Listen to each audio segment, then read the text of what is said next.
मैं सभी को इंट्रोड्यूस कर देता हूँ। बिनी अरोड़ा। बिनी अरोड़ा, अरुणी, हम एक ही कॉलेज के पास आउट हैं। बिनी और मैं सेम बैच के हैं। अरुणी हमसे 2 साल जूनियर था। ठीक है। कॉलेज से पास आउट होते हुए हमें अराउंड 5 इयर्स हो चुके हैं अभी। और मैं मैकेनिकल इंजीनियर हूँ। बिनी कंप्यूटर साइंस इंजीनियर है। अरुणी मैकेनिकल इंजीनियर है। और मैं अभी करंटली मैंने जॉब। बिनी भी कोडिंग में है अभी। और अरुणी अपना अलग आर्ट्स फॉर्म एक्सप्लोर कर रहा है। ठीक है। और हमारा जो जनरली अभी मेरा रिलेशन बना बिनी के साथ, अरुणी के साथ, अभी कॉलेज के बाद टच छूट गया था। उसके बाद में भी मतलब टच, एक कांटेक्ट दोबारा बना। उसके बाद में भी started discussing on various things. And उसके बाद पता लगा कि बिनी भी का इंटरेस्ट है स्टोरी टेलिंग में, पॉडकास्टिंग में, और बहुत सारी अलग चीजों में अपना इंटरेस्ट है। तो उसके बाद में मेरा एक कनेक्शन बना कि अच्छा ये ऐसे हुआ। अरुणी के साथ कॉलेज खत्म होने के बाद अरुणी और मैं कॉलेज में डांस क्लब में भी साथ थे। बिनी भी हमारे साथ 2 साल तक था। और हमने डांस क्लब में पहले मेरा इसके साथ इंटरेक्शन हुआ। उसके बाद में डांस क्लब खत्म होने के बाद में, कॉलेज खत्म होने के बाद में, उसके बाद मुझे पता चला हमारा ग्रुप तो था ही, उसमें फिर इंटरेक्शन स्टार्ट हुए पोइट्री को लेकर, डिस्कशंस हुए फिलोसफी को लेकर। फिर मेरे को पता चला इसका इसका लिटरेचर में कितना ज्यादा रुझान है और कितना पहले से रुझान है। मतलब इसका सुना है कि मतलब मध्य प्रदेश से, ग्वालियर से है ये। एंड मतलब कवि सम्मेलन हो गया, ये होगा, ये चीजों का ये बहुत पहले से इस पे इन्फ्लुएंस रहा है। जो कि इसकी राइटिंग में मैंने देखा कि बहुत दिखता है। इसकी राइटिंग में एक मैच्योरिटी, एक एक अरुणी की राइटिंग में एक वो है कि हाँ, एक मंझा हुआ, इसकी कलम मंझी हुई है थोड़ी सी। एक जो जिसने नया नया लिखना शुरू किया वो पहचान जाएगा कि एक एग्जाम्पल, एक लाइन है जो इसकी बहुत मेरी चिपकी रहेगी मेरे दिमाग में कि मेरे कल की काली स्याही से आज के कोरे पन्नों पर जंग रहती है। तो ये एक मतलब इतने मैच्योरिटी ऑफ थॉट्स के साथ लिखना, तो मेरे को रिकॉग्नाइज हुआ कि अच्छा अरुणी। फिर वहां पर हमारा इंटरेक्शन डेवलप हुआ। उसी के बाद में ये पॉडकास्ट का ऑब्जेक्टिव यही था कि हम कॉन्वर्सेशंस करें across various topics in which we are interested in. क्योंकि अभी मैकेनिकल इंजीनियर्स के लिए सिर्फ ऐसा नहीं है ना कि हम मतलब वो जो कन्वेंशनल टॉपिक्स होते हैं वो एग्जॉस्ट हो चुके हैं। Now it's the time to like have some good discussion. इस बात को मैंने रॉक कर दिया।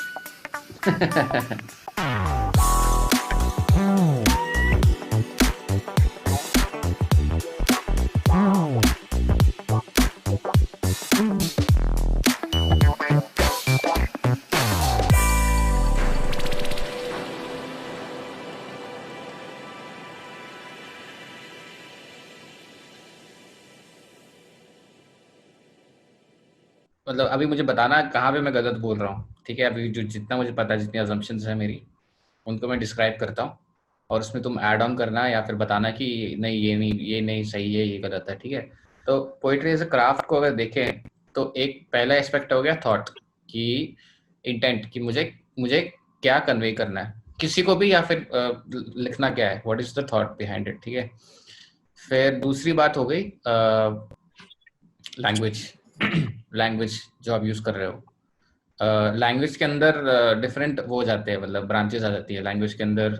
आपका वर्ड चॉइस क्या है, आपके सिमेंटिक्स क्या है, मतलब राइमिंग है कैसा है, और और थर्ड एस्पेक्ट हो गया कि पूरी पोएम, जैसे म्यूजिक में होता है ना कि क्या अंतरा मुखड़ा वगैरह, तो पोएम में कुछ कन्वेंशनल रूल है कि ऐसा नहीं करना चाहिए, ऐसा करना चाहिए, या फिर वो फ्री फ्लो है, ठीक है? ये चार, अभी एक मतलब 1 हो गया, और 2 का 2A 2B और 2C डिस्क्राइब कर दिया मैंने, ठीक है?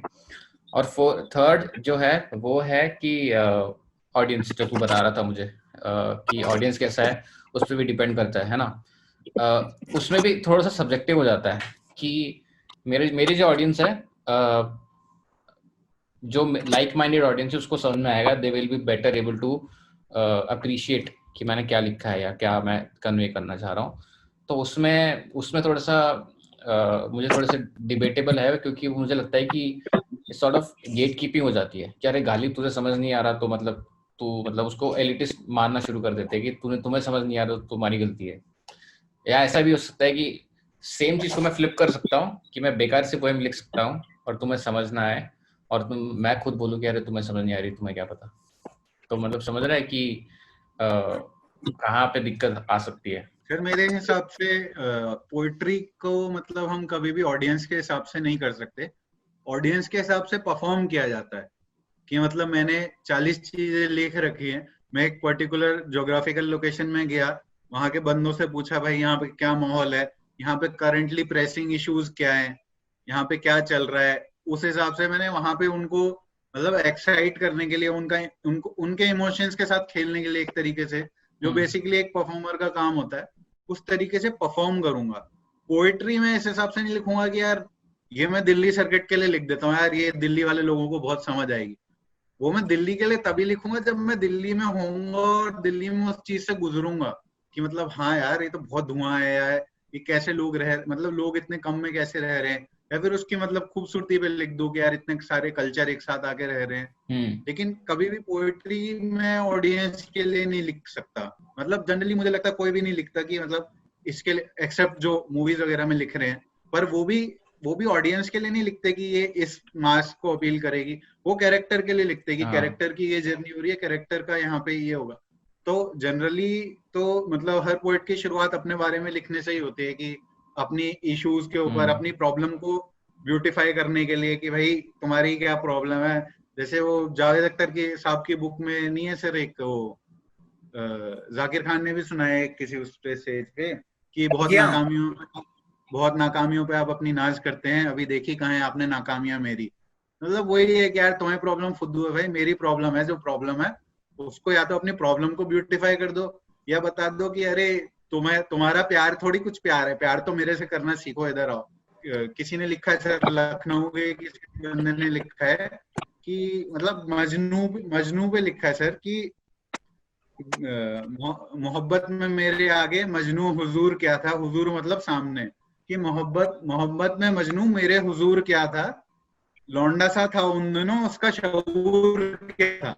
वो कह रहा है मजनू लौंडा था, उस शऊर मतलब कॉन्शियसनेस, कि मतलब उसको प्यार की कॉन्शियसनेस क्या थी, उसको प्यार के बारे में पता क्या था, कि मोहब्बत में मजनू मेरे हुजूर क्या था, लौंडा सा था उन दिनों उसका शऊर क्या था। तो कह रहा है कि यार मजनू का थोड़ी कुछ इश्क था, मैं करूंगा इश्क। तो मतलब हर पोएट का काम यही होता है कि वो अपने आप को ग्लोरीफाई करे, अपनी प्रॉब्लम्स को ब्यूटिफाई करे, ताकि वो उसको, इनिशियली यही काम होता है। फिर जब मतलब एक नेक्स्ट स्टेज आता है जिसमें आप दूसरे कैरेक्टर के हिसाब से लिखने लगते हो।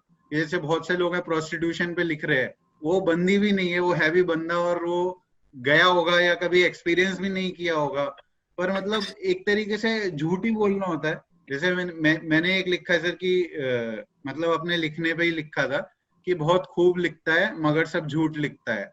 ये उसकी लास्ट लाइन है कि मतलब ठीक है तो सब झूठ ही ना। मेन तो यही है कि कोई सुन नहीं रहा अगर, तो लिखने का कोई फायदा नहीं है। क्यों? ऐसा नहीं है कि मतलब लिख के आप एक्सप्रेस करने के लिए लिखते हो, बताएंगे किसको यार, कुछ सुने तो, अपने को तो मालूम ही है ना अपना थॉट क्या है। नहीं मेरी स्टोरी टेलिंग में शुरुआत ऐसे ही हुई थी सर कि मेरी बहन आती थी घर पे, और मेरी बहन और मम्मी बात करते थे, और मेरी बहन मम्मी को कहानी बताती थी अपनी पूरी। और मेरे साथ कुछ हुआ नहीं है, मैंने स्कूल में जाके पत्थरों से खेला है कि एक दूसरे को मार रहे हैं पत्थरों से, और कुछ किया ही नहीं दिन भर स्कूल में, क्लासेस बंक कर ली, ये सेकंड थर्ड की बात है, बहुत छोटे उसकी, और कुछ किया ही नहीं। तो मेरे पास कुछ कहानी नहीं है बताने को। और वो बता रही है कि ऐसे उसको टीचर ने ये पूछा और ये किया। तो बताती थी कि मेरी मम्मी दोस्त है, आज उसकी पेंसिल चोरी हो गई। फिर मैं बताता था मम्मी को कहानी कि मतलब यार मेरी भी तो कोई बात सुने, कि मतलब हमें अटेंशन मिलना बंद हो जाती है 4-5 साल के होते हैं तो, क्योंकि अब तुम क्यूट रहे नहीं। मतलब आप आइसक्रीम मुंह पे लगा लो, आप क्यूट नहीं लगेगी हरकत, अब लगेगी थोड़ी मुझे आने लग गया, तुम भद्दे लगने लग चुके हो। हाँ। अपने रिश्तेदारों को भद्दे लगने लग चुके हो, गंदी सी प्यूबर्टी आ रही है तुम्हारे थोबड़े पे। अभी तो सर 4-5 साल पे तो नहीं, पर मतलब फिर भी क्यूट नहीं रहे। तो फिर पूछ नहीं रहे, कोई घर पे पूछ ही नहीं रहा क्या हुआ, तो मैं मम्मी को बोलता था मेरी बहन की दोस्त की पेंसिल चोरी हुई है, बोलने लगता था मम्मी मेरा भी एक दोस्त है ना उसका पेन चोरी हो गया आज। मतलब बस ऑब्जेक्ट चेंज कर देना, कहानी का सेम कहानी उसको सुनाना, ताकि मतलब अटेंशन मिले। तो यही होता है सर, लिखते हैं या लोग इसीलिए एक्सप्रेस करके, पन्ने को थोड़ी सुनानी मुझे कहानी, ह्यूमन बीइंग से इंटरेक्शन उस कहानी का होना बहुत जरूरी है, और उसमें मुझे उसका ओपिनियन जानना। वरना लिखने का कोई अभी जैसे मैं आपको एक कहानी सुनाऊं कि सर मेरे एक दादाजी थे, वो पीने के लिए दोस्तों की पार्टी में गए, फिर रास्ते में वापस आए तो 2 मरे हुए लोग उनके साथ आ गए। वो तूने आपको देखा याद है आएगा वो? आपके दोस्त की कहानी को, नाना बोल रहा हूँ। वही है वो सर कि मतलब ऐसा ही करता था मैं बचपन में। तो मेरे घर वाले भी बोलते, मेरे घर वाले सुनते थे पर पूरा बैठ के और हंसते थे, बाद में मेरा मजाक उड़ाते थे। तूने तो देखा वो यहाँ से एपिसोड? Story telling. नहीं नहीं सॉरी, तूने हाँ देखा सर। वो? देखा, क्या बात है यार, थैंक्स। अच्छा लेकिन यार मतलब इसमें ये बात है ना कि कई बार होता है कि एक थॉट होता है दिमाग को परेशान कर रहा है, मैं रोज जब सुबह नहा रहा हूँ तो मेरे दिमाग में आई जा रहा है, आई जा रहा है, आई जा रहा है, सो आई राइट इट डाउन। तो वो अगली बार से थॉट आता नहीं है मेरे पास, तो it is form of like कि इस तरह की ठीक है वो चला गया मेरे, तो इसलिए नहीं लिखते तुम पोइट्री? मतलब तेरे को राहत नहीं मिलती? वो जर्नल राइटिंग और तुझे जर्नल राइटिंग और पोइट्री या फिर स्टोरी टेलिंग में तेरे को थोड़ा सा लाइन खींचनी पड़ेगी, मेरे को ऐसा लगता है। जर्नल राइटिंग ठीक है, वो समझ रहा हूँ, एक एस्पेक्ट है कि आप what is troubling you you right, है ना, वो एक अलग एस्पेक्ट है, वो खुद से वार्तालाप है, वो खुद से वार्तालाप है, उसको स्ट्रक्चर करना है। बट स्टोरी और पोइट्री और storytelling is for someone else, it you want your story to be heard, है ना। मतलब तो सम डिग्री मैं एग्री करता हूँ कि storytelling, yes you want to tell a story for to be heard, लेकिन मे बी पोइट्री और जर्नलिंग में मैं ये बोल रहा हूँ कि poetry sort of you can be satisfied with it, आप सेटिस्फाई रह सकते हो आपकी जर्नल को एज अ ग्लोरीफाइड वे में लिख के कि ओह यार मजा आ गया, राहत मिली मुझे, थेरेपी मिल गई, मैं next I can move on to prioritising other things in life. जो थॉट मुझे परेशान कर रहा था बहुत ज्यादा, उसको मैंने अच्छे से लिख दिया है। और हाँ ऑफ कोर्स 2 में 3 महीने बाद जाके मैं सुना दूंगा किसी को, लेकिन मेरा तो वही तो सर, तेरा प्राइमरी पर्पस यही थोड़ा ना था कि तू आज 2 महीने बाद 1 साल बाद आके सुना रहा है। मैं इसलिए लिख रहा हूँ, मैं सुनाऊंगा लोगों को। प्राइमरी पर्पस तो ये होता है सर कि आपको अपनी बात कहनी है, चाहे किसी से भी से कहो, तो सबसे पहले आप खुद से कहते हो, फिर उसको और रिफाइन करते हो, फिर लेकिन आप कुछ भी लिख लो, आप जर्नल लिख लो, अगर जर्नल में भी आपने कुछ डीप थॉट लिख दिया या कुछ कर दिया, तो मेरे हिसाब से फिर आपके अंदर रेस्टलेसनेस रहेगी कि यार किसको सुनाऊं, किसको सुनाऊं। सुनाओ तो है ही यार, यार मेरी बहुत बहुत बढ़िया, बहुत देखो यार मैंने क्या लिखा है, ऐसा आपके अंदर नहीं। रेस्टलेसनेस रहेगी। तो आप जो कह रहे हो ना कि फिर 2-3 महीने बाद किसी को सुनाओ, आप इसलिए सुना रहे हो क्योंकि 2-3 महीने आप चाह रहे थे कि यार कोई सुनो यार ये मैंने ये लिखा है देखो। तो वो मेरे हिसाब से इसलिए है कि जर्नल लिख, आप कुछ भी लिख लो, आप सर लिखना छोड़ा आप कुछ बड़ा कर लो, आप एक पांव पे खड़े होकर स्क्वाट्स कर लो ना, तो भी आपको लगेगा अपने किसी दोस्त को बताओ यार पता मैं एक पांव पे कर लेता हूँ। वो उस टाइप का है कि मतलब ह्यूमन बीइंग से इंटरेक्शन तो चाहिए ही। मेरे लिए जो आइडियल स्टेट रहेगी ना, कि जो मैं कहना चाहता हूँ वो आदमी उसमें मतलब उसको एक कैथारसिस मिले, एक मिले कि हाँ रिलेटेबिलिटी मिले कि हाँ यार मैं बह रहा हूँ इस इमोशन के साथ, ये मेरी कहानी है, जो मेरी कहानी थी जो मैंने खुद नहीं अपने को बताई, लेकिन हाँ ये मेरे साथ हो रहा है। उसको थोड़े टाइम के लिए वो आजाद होता है, मतलब शब्दों में ना। I think that is the contribution of poets and great storytellers towards this. In fact तू ये बता, जैसे मतलब फॉर एग्जाम्पल जस्ट बहुत ही सेपरेट है कि उड़ान में अगर वो लास्ट का सीन, रनिंग सीन नहीं डालते ना, इनफैक्ट मेरे तो रिलेटिव मेरी स्टोरी ऐसी नहीं है, मेरा जैसे उसकी थी रजत बारमेचा की जो स्टोरी थी, कैरेक्टर जो उसने प्ले किया है, मेरी स्टोरी नहीं थी, लेकिन वो इतना ज्यादा मेरे को हाई लेवल पर ले गया था। मैंने कहा म्यूजिक हो या उसकी राइटिंग हो या उसका स्क्रीन प्ले हो, इतना एप्ट था कि क्या कन्वे हुआ मेरे लिए, it was something else for me. I think वो एक आइडियल स्टेट होती है जो हिट करने का वो होता है सभी को कि हाँ यार एटलीस्ट मैं वो हिट करूं। तो लैंग्वेज को कैसे टैकल करना है, मैं जो 3 एस्पेक्ट्स मैंने बताया मैं रिपीट करता हूँ एक बार। एक हो गया कि जो मतलब क्या बोलते हैं क्लीशे जो होता है कि राइम कर दिया, rhyme rhyme rhyme rhyme rhyme rhyme. एक होता है सिमेंटिक्स बोल दो, थोड़ा वर्ड प्ले हो गया। तीसरा जो होता है वो होता है कि जैसे एक मूवी का 3 एक्ट्स होती है, एक मूवी की 3 एक्ट्स होती है, एक्ट 1 एक्ट 2 एक्ट 3। एक स्टोरी का भी एक स्ट्रक्चर होता है, एक फ्लो होता है, एक इंसाइटिंग इवेंट होता है, फिर उसके बाद कुछ एक फ्लिप होता है, बाद में मिड पॉइंट होता है जैसे, और क्लाइमैक्स होता है। ठीक है, एक पोएम में या फिर डिफरेंट टाइप्स की पोएम्स में, मुझे नहीं पता किस तरह की क्या कुछ रूल्स हैं या क्या कन्वेंशंस हैं, टेक्निकली देखे तो इस पोएट्री में कैसे चलता है पूरा हिसाब। तो ये 3 पॉइंट्स हैं, ठीक है, तो किसको टैकल करना है पहले एक करके? पोएम में मैं जल्दी में बता देता हूँ सर कि मतलब 4-5 तरीके के राइमिंग स्ट्रक्चर्स हैं एटलीस्ट इंग्लिश पोएम में। तो एक सोनेट करके आपने सुना होगा, शेक्सपियर सोनेट। तो सोनेट था वो शेक्सपियर ने बनाया था, उसमें 4-4-4-2 की राइमिंग होती है। वो उसने गजल है गालिब ने लिखना शुरू की थी। गजल बहुत रिनोन्ड स्ट्रक्चर, आपको लगता होगा गजल मतलब उर्दू, इंग्लिश में भी गजलें लिखी जाती है कि मतलब उसका स्ट्रक्चर यही होता है कि गजल में क्या होता है, इंडिविजुअल कपलेट होता है। इंडिविजुअल कपलेट हर एक कुछ ना कुछ बात कह रही है अपने आप में कंप्लीट, और उसमें एक राइमिंग स्ट्रक्चर होता है, मतलब उसकी एक डेफिनेशन है। ऐसे एक हाइकू होता है, वो शायद चाइनीज है कि कहाँ का है, ऐसे अलग अलग 4-5 ये स्ट्रक्चर है। फिर इन स्ट्रक्चर्स के परे इंग्लिश में जो भी बात होती है, या तो स्टोरी में भी या पोएट्री में बात होती है, एलिटरेशन हमको पता ही है। और एक फिर होता है एसोनेंस और कॉन्सोनेंस ही बोलते शायद, या कॉन्सोनेंस जो भी बोलते हैं। एसोनेंस होता है कि आप जो वॉवल्स हैं उनको आसपास रख रहे हो, तो जैसे आता है lose yourself in the movement you want it, you own it, you never let it go. तो उसमें ओ के जो आप वॉवल्स हैं उनको नोटिस करोगे तो उनका बन रहा है, तो आपको पता नहीं लगेगा कि आपको कैची क्यों लग रहा है, लेकिन वो एमिनेम ने बैठ के उसमें डाला है एसोनेंस, उसने मेहनत की है, ऐसे नहीं मन में आया लिख दिया, उसमें एसोनेंस होता है। फिर अगर वॉवल्स के अलावा बाकी कॉन्सोनेंट्स को अगर आप ऐसे कर रहे हो कि आसपास रख रहे हो, तो फिर जैसे कॉन्सोनेंट्स को रख रहे हो तो उसको कॉन्सोनेंट्स कुछ कहते हैं, ऐसा कुछ। तो ये होता है। फिर ये सब मेरे को लगता है कि मतलब एक सिर्फ स्ट्रक्चर्स हैं, और ये लाइट गाइडलाइंस हैं काफी, कि आप इनको फॉलो करना चाहो करो, आपको एक वे मिलेगा आगे जाने के लिए। लेकिन जब आप एक पर्टिकुलर लेवल पे पहुंचो, आप उनसे डिफ्लेक्ट कर सकते हो, आप बनाओ अपनी नई राइम, आप ए बी बी भी बनाओ। अगर अपील कर रहा है और कैची लग रहा है तो उसका मतलब है। अगर आप कुछ ऐसे कॉम्प्लेक्स बना दो जो ना बोलने में आसान लग रहा है, ना लोगों को सुनने में ज्यादा समझ आ रहा है कि यार ये फर्स्ट लाइन इसने पैरा के 7th लाइन के साथ क्यों राइम की, सेकंड लाइन को 8th लाइन के साथ क्यों राइम किया, उसको पता ही नहीं लग रहा, और मतलब राइमिंग समझ ही नहीं आ रही, तो फिर कोई फायदा नहीं है आपको ये बोलो कि यार मैंने तो कॉम्प्लेक्स लिखा था, इनको समझ नहीं आया। कैची लगना भी जरूरी है। मतलब वही है कि ऐसे डेफिनेशंस बने हुए हैं कुछ पोएट्री में, वही सबको फॉलो करके जनरली लोग लिखते हैं। जो मतलब गजल तो बहुत बहुत फॉलो किया गया है, अलग अलग लैंग्वेजेस में गजल लिखी जाती है। एक मतलब मैं और गालिब पे भी बोलना चाहूंगा सर कि मतलब हम लोग बहुत मतलब जैसे हमारे यहाँ आर्टिस्ट के लिए जो राइटिंग में आर्टिस्ट एक्टर्स वगैरह को छोड़ के उनके लिए कोई स्ट्रक्चर ही नहीं बना हुआ है। आप शेक्सपियर के यहाँ जाओगे देखोगे कि शेक्सपियर बहुत अमीर आदमी था, वो बिजनेसमैन भी था, साथ में अपना बिजनेस भी परस्यू करता था, उसके घर हैं बड़े बड़े, आप वहां जाओगे देखोगे उसका कितना बड़ा घर है। यहाँ पे आपको गालिब की कब्र ढूंढने के लिए टाइम लग जाएगा कि यार कहाँ दफनाया, कहाँ था इसको, क्या था।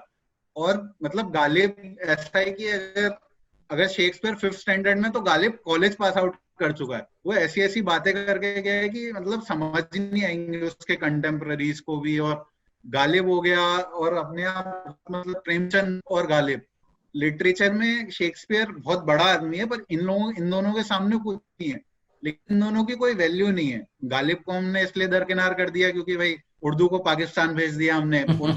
उर्दू दिल्ली में बनी हुई लैंग्वेज है सर, आपको पता होगा, उर्दू दिल्ली की लैंग्वेज है, और हमने मतलब उसका पूरा 47 में बट गई लैंग्वेज, क्योंकि लैंग्वेज को तो धकेलना ही था कहीं ना कहीं बांटने के लिए लोगों को, वैसा सीन है। और प्रेमचंद को हमने याद नहीं रखा क्योंकि अब हम वेस्टर्न कल्चर को वेस्टर्न लाइफस्टाइल को अडॉप्ट कर रहे हैं, और इंडियन कल्चर है नहीं अब, तो अभी कल्चरलेस बीइंग्स हैं, इसीलिए मतलब दिक्कत है। वो थोड़ा बस एक गालिब पे था, वापस बैक टू लैंग्वेज। नहीं अच्छा लग रहा था बड़ा। हाँ तो विष्णु तुझे क्या लगता है? यार मैं एक चीज करूंगा कि जैसे इसने गजल की बात की ना, बहुत सारे लोगों को लगता है गजल एक स्ट्रक्चर है। एक और गजल की बहुत कैटेगोरिक बात है जो मैंने भी थोड़ा सा like I studied about it. तो गजल में ये होता है कि जो दो अपने आपस में जो दो कपलेट्स होते हैं, ठीक है, जो या आपस में जाते हैं ना, तो ये भी हो सकता है कि उनका आपस में कोई रिलेशन ना हो। ये भी हो सकता है मैं एक टाइम पे पॉलिटिक्स की बात कर रहा हूँ ना, और दूसरे टाइम पे अपने ब्रेकअप की बात कर रहा हूँ, ये पॉसिबिलिटी है। और एक स्ट्रक्चर है उर्दू पोइट्री में ही, नज्म। नज्म में क्या होता है, आप कॉन्टिन्यूसली एक ही टॉपिक पे बात कर रहे होते हो, एक ही टॉपिक पर बार बार। एक ये बहुत ही मतलब क्या बोलूं, कॉन्ट्रास्टिंग डिफरेंस है between these two structures of वो। और ये बाकी जो लैंग्वेज की बात है ना, एक लैंग्वेज का जो मेरे को लगता है, हर एक लैंग्वेज का एक नेचर होता है, उस नेचर को पकड़ना बहुत जरूरी है। जब मैं फर्स्ट टाइम कर्नाटका गया and I got to know about the Kannada language, है ना, मैंने सुनना शुरू किया और मैंने जो फर्स्ट बुक वहां पर ली थी, मैं कन्नड़ा लैंग्वेज की बुक ली थी। क्या बात कर रहे हैं, सही में? बट मेरे को समझ आ गया कि रीडिंग कन्नड़ा और राइटिंग, मतलब रिटन कन्नड़ा और स्पोकन कन्नड़ा में बहुत फर्क होता है। पर मेरे को लगा कि वो लैंग्वेज सिर्फ लैंग्वेज नहीं है, it's a window to another culture, it's a window to another geographic location. वो था। फिर जब मैंने देखा कि उस लैंग्वेज में एक म्यूजिक है, एक ब्यूटी है, वहां का हर एक आदमी एसोसिएट करता है। मैं वहां पे बात किया और मैं कर्नाटका वैसे भी घूमा, लाइक अपने जैसे घूमने के लिए भी घूमा। जब मैं थोड़े थोड़े वर्ड्स करके बात करता था लोगों से, तो मेरे को लगा wow, people relate to it, people act different, their face expressions are different, their eyes lit up differently. तब मेरे को लगा अच्छा, लैंग्वेज में ये है। तभी मुझे है कि रीजनल लैंग्वेज में ये एक ब्यूटी है। फिर मैंने वहां के, अब तेरे को पता है, मैं जब कर्नाटका था, बहुत ही ब्यूटीफुल इंसिडेंट्स हुए मेरे साथ, क्योंकि वहां के लोकल उसमें ट्रैवल करता था मैं। अब वहां के लोकल के कन्नड़ा सॉन्ग बज रहे हैं, ठीक है, वो सुनते सुनते हम करते हुए मैं ट्रैवल कर रहा हूँ, अपने जा रहा हूँ फैक्ट्री, वापस आ रहा हूँ, या फिर जाना है, अच्छा हाँ आज केतली ठीक करवाने शहर जाना है इस टाइप से एसोसिएशन है। तो मेरे को लगा था अच्छा ये है, and that's why we should, like as Indians, we should be very happy because we are blessed with a bunch of languages. उनकी अपनी एक ब्यूटी है, उनका एक अपना स्ट्रक्चर है, वो अपने आप में एक अलग फ्लेवर लेके घूमते हैं। वो रियलाइज करना बहुत जरूरी है। वहां पे मेरा एक रिलेशनशिप बना कि अच्छा यार, ऐसे भी देखो, ये बहुत जरूरी चीज है, ये हम मिस कर देते हैं in other pursuits, in conventional pursuits being career and वो, ठीक है, एमबीए करना है, ये करो, बट ये फाइनर थिंग्स इन लाइफ है। बात ये भी नहीं है कि किसी किटी पार्टी में बोलने के लिए कि हाँ देखो ये मैंने बात की है, बट ये actually this gives you a lot of insight and this gives you a lot of what should be the right word to say, but this gives you a lot of character, so to say. ये करना तो मेरे तो वैसे ही रहा है। अभी मैं अपने को देखूं कि मेरा आइडियल पाथवे क्या रहना चाहिए, या मेरे को रहना चाहिए कि एटलीस्ट लैंग्वेजेस सीख, अलग अलग लैंग्वेजेस में सीख, but not just poetry, just another area of thought, another area. यार अब आपने जर्मन लैंग्वेज नहीं सीखी, आप फ्रेडरिक नीचा क्या बोलना चाहता है कैसे पढ़ोगे? पढ़ना बहुत जरूरी है। मैं नहीं कह रहा हूँ कि आप लोग फ्रेडरिक नीचा को पढ़ो, क्योंकि वो मेरा बहुत सब्जेक्टिव ओपिनियन है कि अच्छा मेरे को हाँ उसकी बात ऐसे ही लगती है, but there are many people in languages who have done phenomenal work and we do not know about. We are semilinguals यार, हम हैं क्या, हम एक लैंग्वेज को, मतलब मैं तो अपने को बोलूंगा semilinguals हैं, एक लैंग्वेज के साथ भी हम वो नहीं है, जस्टिस नहीं कर पाते हैं, अपनी कन्वीनियंस के हिसाब से तोड़ मरोड़ देते हैं। मैं नहीं कहता प्योरिटी ऑफ लैंग्वेज पे बात करो, बट एक लैंग्वेज में बहुत कुछ है, एक लैंग्वेज में लिखा बहुत कुछ कंटेंट है, जो कि it has a lot of window to it, it has a lot of character to it, which we are missing, which I thought I was missing out. तो मेरा तो आइडिया ये रहेगा कि मैं बहुत लैंग्वेजेस पढूं और बहुत लैंग्वेजेस के बारे में एक्सप्लोर करूं। सब्जेक्टिव है बहुत चीज, but at least across the spectrum देखें तो लोगों ने किया क्या है। अच्छा, तो हिंदी एज अ लैंग्वेज और देखा जाए तो उर्दू और इंग्लिश, इन तीनों में से जो आजकल की ऑडियंस है हमारी, मतलब आई वुड से कि is it safe to assume कि आजकल की ऑडियंस जो है उनको ज्यादा प्योर साइड में पोइट्री अगर तुम सुनाओगे तो आप मतलब आपको मतलब वो बोलेंगे कि क्या बोल रहा है, विच मतलब टाइम्स हैव चेंज्ड कि कोई प्योरली उर्दू या प्योरली हिंदी अगर तू पोएम लिखेगा, अगर 50s 40s में तो सुनाता लोगों को, तो maybe it is possible कि you would be much better appreciated back then. और अभी जो है, अभी आपको क्या बोलते हैं, हिंदी, उर्दू और इंग्लिश में से अगर आपको पोएम लिखनी है, keeping in mind your audience जिसका अटेंशन स्पैन बहुत कम है, आपको क्या लगता है आप किस पे लिखना प्रेफर करोगे? मेरे हिसाब से तो जो इंडिया में करंटली मेजर ऑडियंस है सुनने के लिए, तो इंग्लिश ऑडियंस है, वो पूरा प्योरली इंग्लिश सुन सकते हैं, लेकिन उनका नंबर लिमिटेड है।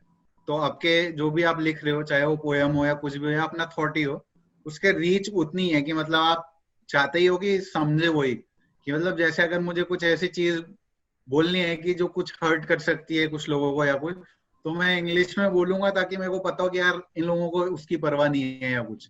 लेकिन जो इंडिया में जनरली हिंदी और उर्दू की बात करें तो इंडिया में मैक्सिमम चंक जो है वो जो हिंदी प्लस उर्दू का कॉम्बिनेशन, जैसे हिंदुस्तानी भाषा कहा जाता था पहले, वही चलता है कि मतलब आप जरूर है यार, जरूरी है आना, यही बोलोगे आप, जरूरी का हिंदी वर्ड नहीं ढूंढोगे फिर बैठने। तो वही है कि हिंदी और उर्दू बहुत ज्यादा इंटरमिक्स्ड है हमारे यहाँ, तो उसके मिक्सचर में ही लोग जनरली आजकल ज्यादातर लिखते हैं। आप प्योर एकदम लिखने जाओगे तो प्योरिटी में ब्यूटी भी नहीं है सर अब तो बची हुई मेरे हिसाब से। अच्छा। और विष्णु तुझे क्या लगता है? एग्रीड यार, क्योंकि अगर आप प्योरिटी में लेना चाहोगे कि बहुत सारे लोगों से आप रिलेट भी नहीं कर सकते हो, है ना। बहुत सारे लोगों को लगेगा भाई ये वाबस्ता, ये क्या वर्ड डाल दिया भाई, ये मतलब नहीं समझ पाएंगे। तो एक रिलेटेबिलिटी भी एक फैक्टर होता है। प्लस आपको ये भी रिकॉग्नाइज करना बहुत जरूरी है कि मतलब you have to reach people. I say कि रिलेटेबिलिटी एक फैक्टर है। प्योरिटी पे बहुत ज्यादा वो मत रहो, डोंट बी लाइक कि हाँ मेरे को अड़ना ही है, मैं प्योरिटी रहना है, क्योंकि बहुत सारी फाइनर वर्क्स ऑफ थिंग्स हैं जहाँ पर हिंदी उर्दू के बहुत मतलब दोनों वर्ड्स यूज हुए हैं, ठीक है।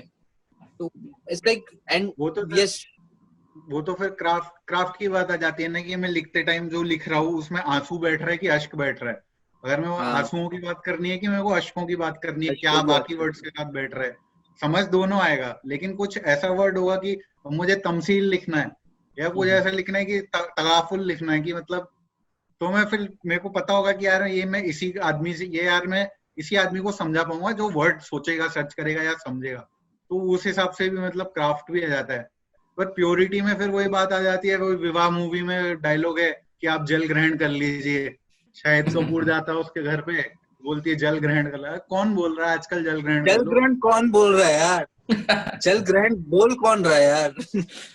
अरे आप सबसे रिमोट गांव में चले जाओ इंडिया में जहाँ पे संस्कृति बोलते हैं आज तक, वहां पे भी नहीं बोल रहे सर जल ग्रहण, वहां भी पानी पी रहे सब।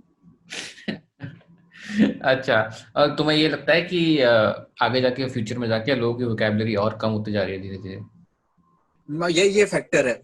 और जो ये मतलब जस्ट एक मेरे को जस्ट थोड़ा सा इनसाइड आया, मैं जॉर्ज ऑरवेल की 1984 पढ़ रहा था। 1984 वो डिस्टोपियन ही लिखता है भाई, डिस्टोपियन ही भाई का जोन है। उसने सबसे पहली जो बात कही थी कि that the one of the things that the system or the arrangement was trying to do was to cut down the words, है ना।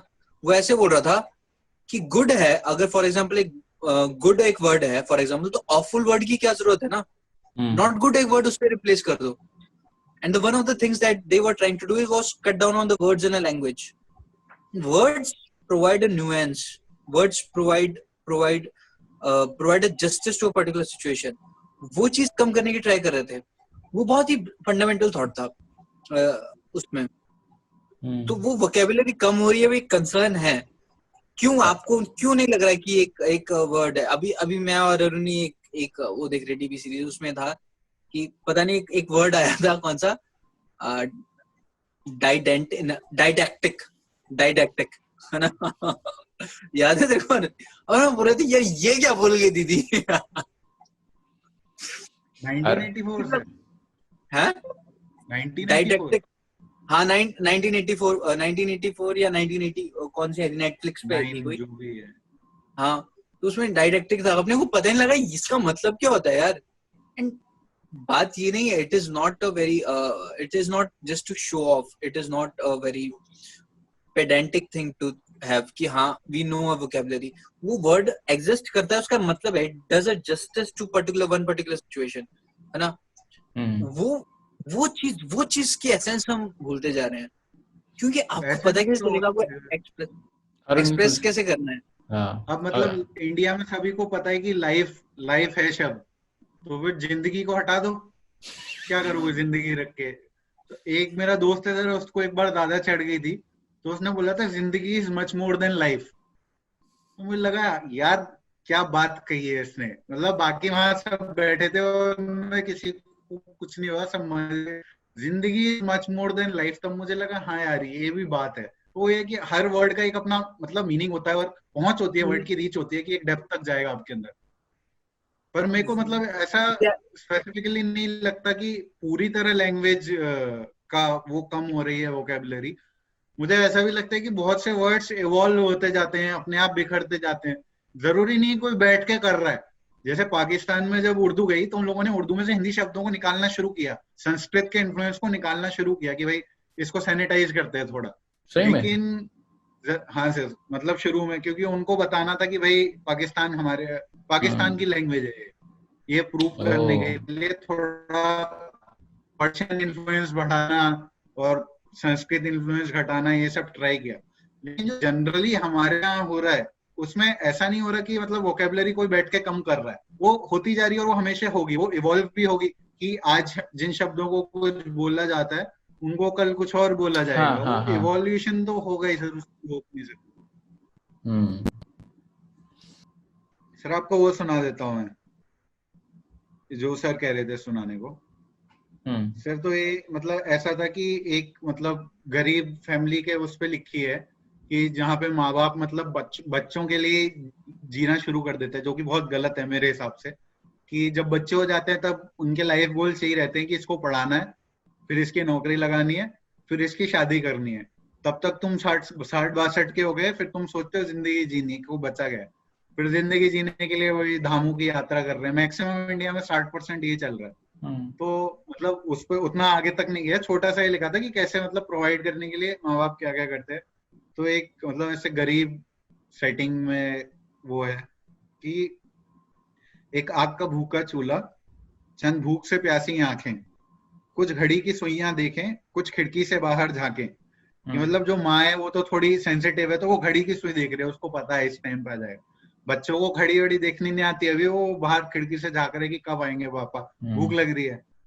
एक आग का भूखा चूल्हा, चंद भूख से प्यासी आंखें, कुछ घड़ी की सुइयां देखें, कुछ खिड़की से बाहर झांके, वो दरवाजे पर ठक-ठक सब दरवाजे को भागे, फिर उम्मीद से भरसक चेहरे हैं नाकामी को ताकें। बस्ता हल्का है लगता, हाथ भी हैं खाली, पकड़ा एक छोटी थैली, कहे पकड़ा एक छोटी थैली, बच्चों को खिला दो बना के, माँ बराबर बांट के खाना, फिर सुला दे लोरी गा के, कुछ आंखों की भूख मिटा, कुछ सो जाएं भूख ही खा के। कि मतलब कम खाना आया तो वो दो उनको खिला के वो सो गए। फिर एक मैंने ये लिखी थी कि मतलब जैसे शादी हो जाती है तो इंडिया में मैक्सिमम हाउस होल्ड में जो मतलब मैक्सिमम अरेंज्ड मैरिज सेटिंग में क्या होता है कि मतलब 1-2 साल तक तो सब ठीक रहता है कि जब तक थोड़ा इंटरेस्ट बना रहता है रिलेशनशिप में, फिर उसके बाद खत्म हो जाता है। प्यार तो कभी था ही नहीं, पर वो डेवलप नहीं हो पाया, तो अभी सिर्फ एक एग्रीमेंट है कि मतलब जब बच्चे होंगे तब बच्चों को तुम ये करोगी, मैं पैसा लाऊंगा या जो भी करूंगा, मतलब एक एग्रीमेंट ही रह जाता है बहुत टाइम बाद, मतलब 2-3 साल बाद मैक्सिमम हाउस होल्ड्स में। तो उस पे लिखा था कि हलक टूटता है उसका, चीख बस अब आंख पाती है, सन्नाटे से खामोशी अब तलाक चाहती है। शहनाइयों ने जिस घर की मोहल्ला सर उठाया था, बस बर्तनों की आवाज ही अब उस घर से आती है। रचा ढूंढ जाता है जब मेहमान आते हैं, रोशनी अंधेरे को फिर चुभ सी जाती है। कि मतलब जो मेहमान आए हैं उन लोगों का प्यार देख के फिर चुभ जाता है ऐसे। मकान तो शायद हाँ ईंटों से बनते हैं, बातचीत ही पर शायद इन्हें घर बनाती है। वो क्या बात है। मैं आपको फिर तब तक एक लेटेस्ट वो सुनाता हूँ सर, ये हाल ही में लिखा हुआ है, तो हाल ही में लिखा थोड़ा पहले से क्लीन है। तो ये मतलब गजल फॉर्मेट में है, इसमें हर इंडिपेंडेंट लाइन कुछ बात कह रही है और इंडिविजुअल इंडिपेंडेंट बात कह रही है कि जरूरी नहीं इनका रिलेशन हो, तो वही गजल फॉर्मेट जैसे हो गया। तो है कि मेरे अंधेरों का बहुत ध्यान रखते हैं, मेरे अंधेरों का बहुत ध्यान रखते हैं, ये जुगनू मुझे परेशान रखते हैं, अपनी मर्जी से आते और जाते हैं, जो भी मुझसे पहचान रखते हैं। बचपना मारकर हम हुए हैं जवां, जिंदा शरीर में शमशान रखते हैं। आप लोगों को लड़ना है तो आपस में लड़िए, ना गीता रखते हैं हम ना कुरान रखते हैं। शहर बदलना भी पड़े अगर काम की खातिर, संभाल के हम पुरखों का मकान रखते हैं। मेरी हर एक बात पे मुझे टोका करते हैं, मेरी हर एक बात पे मुझे टोका करते हैं, अपनी खामियों से जो खुद को अनजान रखते हैं। कुछ तो दर्द हमें भी दिए हैं जिंदगी ने, यूं ही नहीं है आंखों में आसमान रखते हैं। अब मुफलिसी मतलब सर गरीबी और लतीफे मतलब जोक। मुफलिसी में भी लतीफे निकल ही आते हैं, यूं ही नहीं आंखों में आसमान रखते हैं। मुफलिसी में भी लतीफे निकल ही आते हैं, गरीब अपने बच्चों का नाम सुल्तान रखते हैं।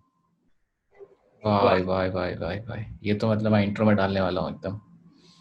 बहुत ही सही लिखा। ये तो मतलब फ्रस्ट्रेशन, मतलब कि भाई क्या मुझे कैसे बोल सकता है कोई कुछ, मतलब यार एक चीज में कॉन्ट्रास्ट कॉन्ट्रास्ट कॉन्ट्रास्ट, मतलब अरे यार ये तो सुन रखा था। बहुत ही एक बेस्ट सर लगा अभी मुझे। जो इंडिया में आजकल मतलब पॉलिटिकल सिनेरियो है उससे थोड़ा फ्रस्ट्रेट होके लिखा था। एक और लिखा है वो आपको बाद में सुनाऊंगा, ये तो ऐसे ये थोड़ा ज्यादा वो नहीं है।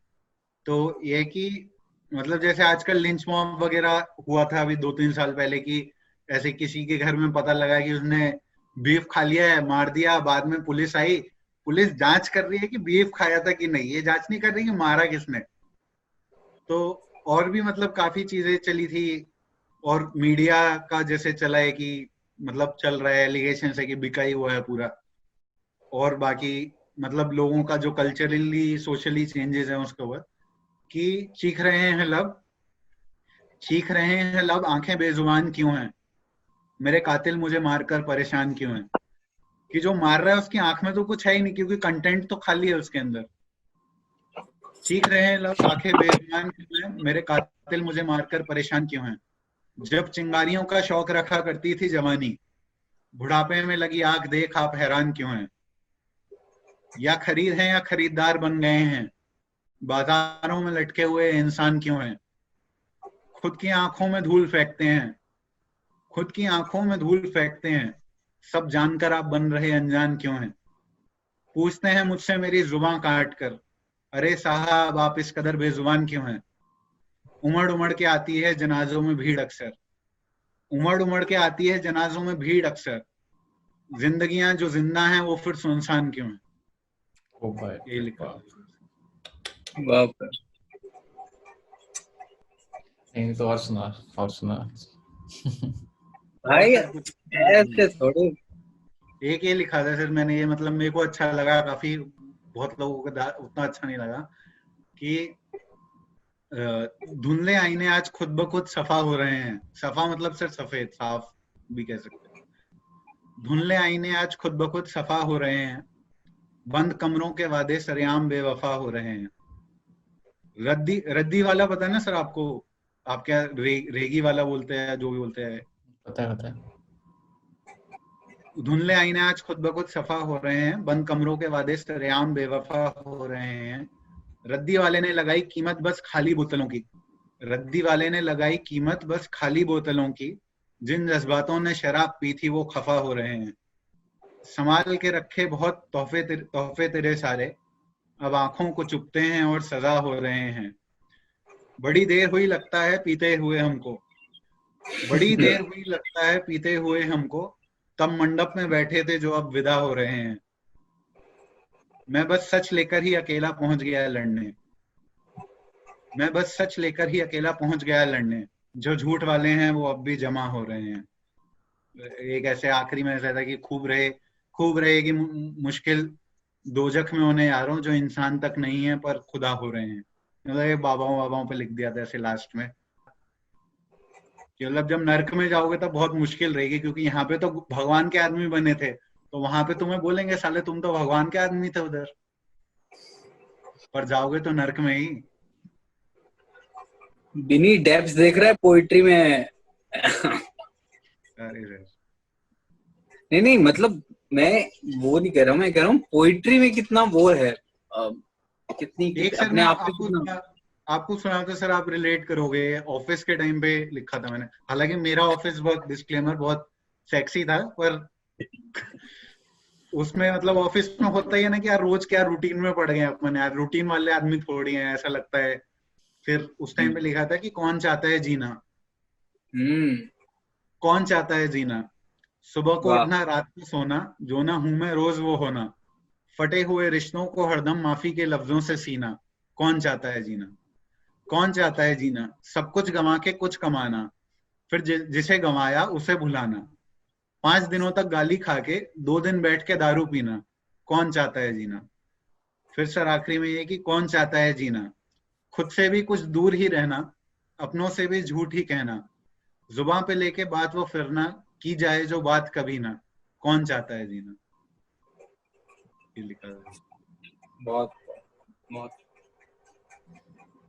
जो मैंने आपको मेंशन किया था पहले भी कि बहुत खूब लिखता है वाला, उसमें यह है कि हजारों ख्वाब लिखता है वो दिन में रात लिखता है, हजारों ख्वाब लिखता है वो दिन में रात लिखता है, जिए ना है जो खुद ने भी ऐसे जज्बात लिखता है, तन्हाइयों को भी किसी के संग लिखता है, बहुत ही बेरंग सा है जो इतने रंग लिखता है, वो खुद के हारने पर भी पराई जीत लिखता है, वो दिल के टूटने पर भी खुशी के गीत लिखता है, मयसर नहीं हो जो, मयसर मतलब अवेलेबल या अप्रोचेबल, मयसर नहीं हो जो उसे महबूब लिखता है, बहुत खूब लिखता है मगर सब झूठ लिखता है।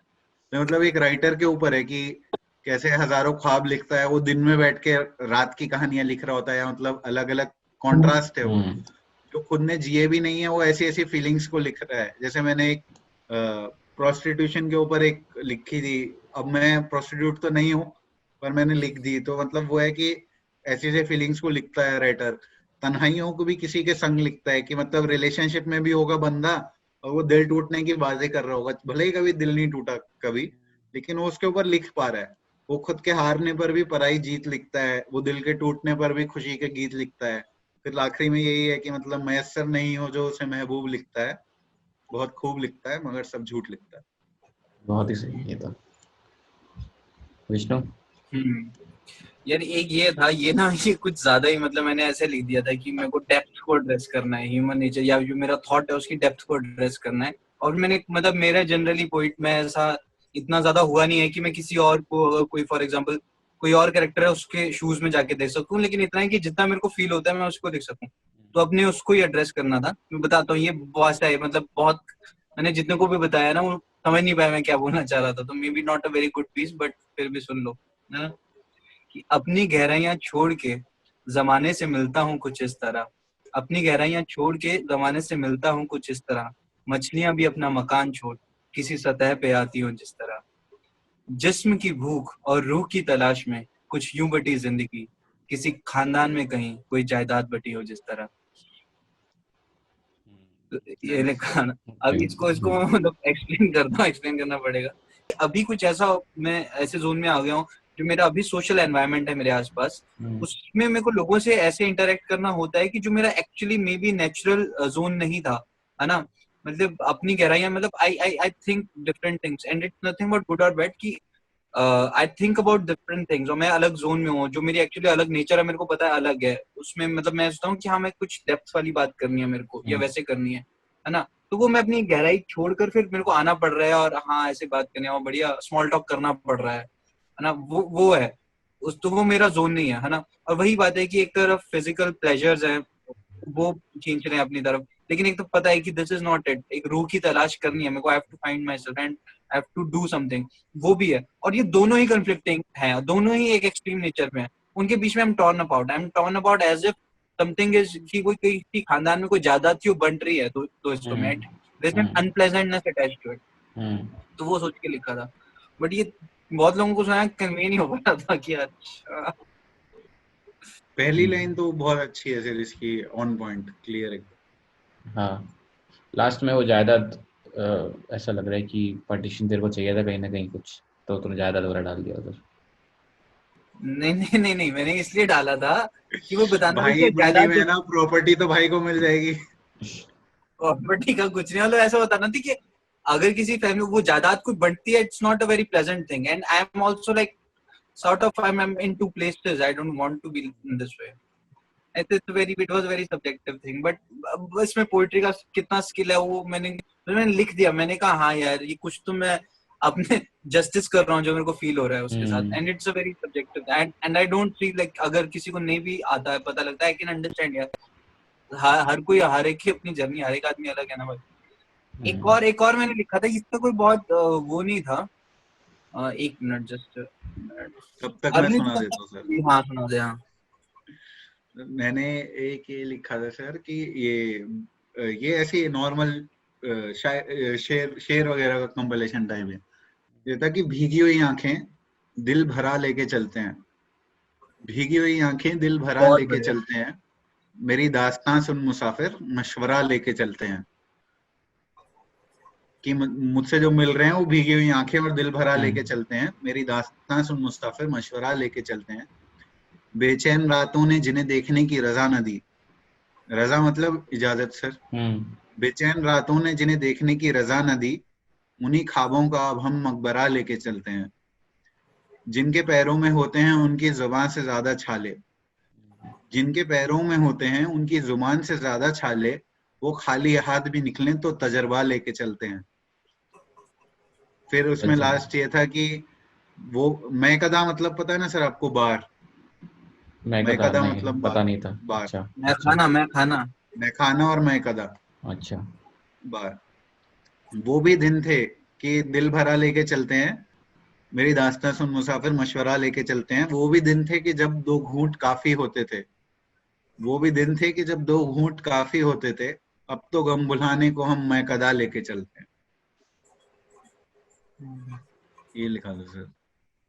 बाकी छोटे छोटे लिखे ऐसे रोमांटिक आर्ट इन रोमांस वगैरह में टाइप में एक लिखा है कि अपने टूटे दिल का गम क्या करूं, दिल जाने कितने टूट गए, आंखों में तेरी मैं ही नहीं कई समंदर डूब गए, इस टाइप का है।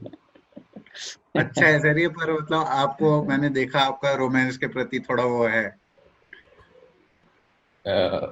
हाँ मतलब थोड़ा, मतलब कि मतलब सब क्लीशे कर दिया है ना, इतना ज्यादा लिखा हुआ है ना कि अब लगता है यार रहने दो यार, रोमांस मत सुनाओ प्लीज।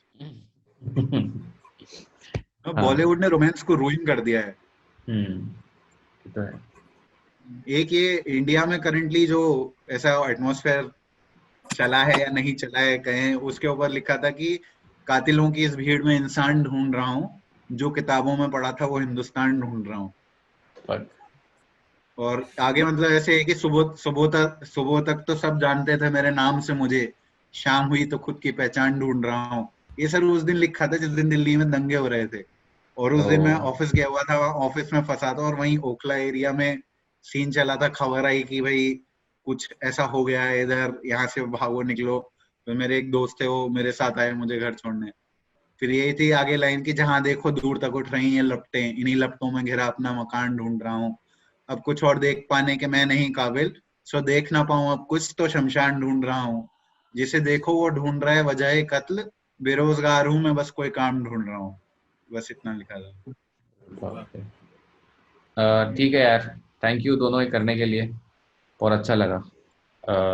फिर थैंक यू सर।